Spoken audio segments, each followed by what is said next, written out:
and welcome. Today we're going to have a little bit of what I call Christmas fun. You guys have been asking me for this ever since my short video on ornaments. Y'all, here's how I do it. The first thing I do is clean this ornament inside and out with a little bit of rubbing alcohol. I'll be using the 3-inch dome stencil from Happy Dotting Company to find my center.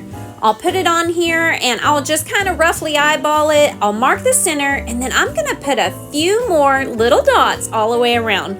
Y'all, those are going to keep my mandala on track. About halfway through the project, I'll get it all back center again. You'll see when we get there.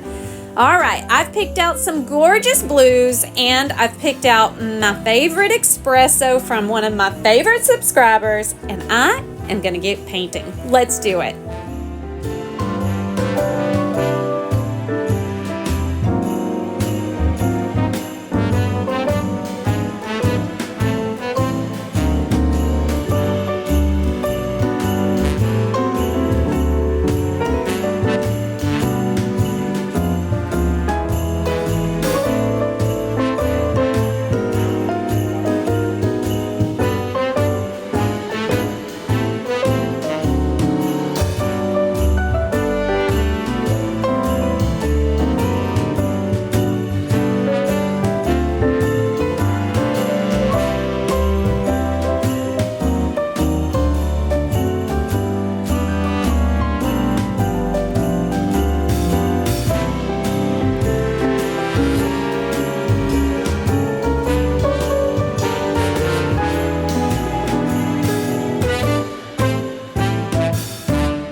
Well, what do you think about this gorgeous teal and this rich brown espresso? Y'all, I love the rhinestones. I love everything about this. I hope this explains to you how I paint them. I want you guys to all give it a try. I'm listing everything down below in the description, so it's going to be easy to get the supplies for this. I'm going to leave you a whole playlist of Christmas fun, and until next time, rock on.